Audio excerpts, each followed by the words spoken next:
Artileri Rusia terekam membongkar hingga meratakan posisi tentara Ukraina di wilayah Pokrovsk. Rekamannya beredar di Telegram pada Sabtu 7 Desember 2024. Dalam keterangan unggahan disebutkan, menerobos ke Pokrovsk, artileri kelompok pusat Rusia membongkar posisi tentara Brigade Mariner ke-35 Angkatan Bersenjata Ukraina.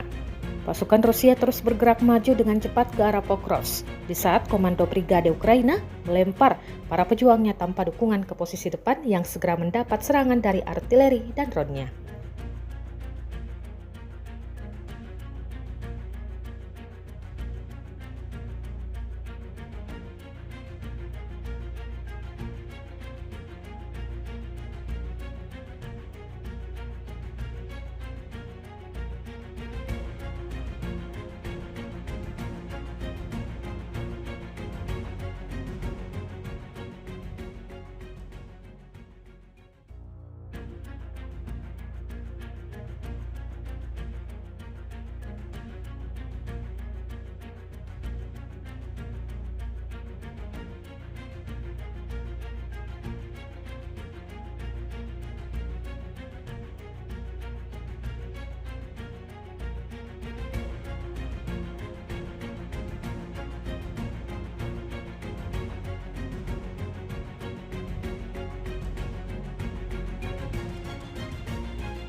Download Tribun X sekarang, menghadirkan lokal menjadi Indonesia.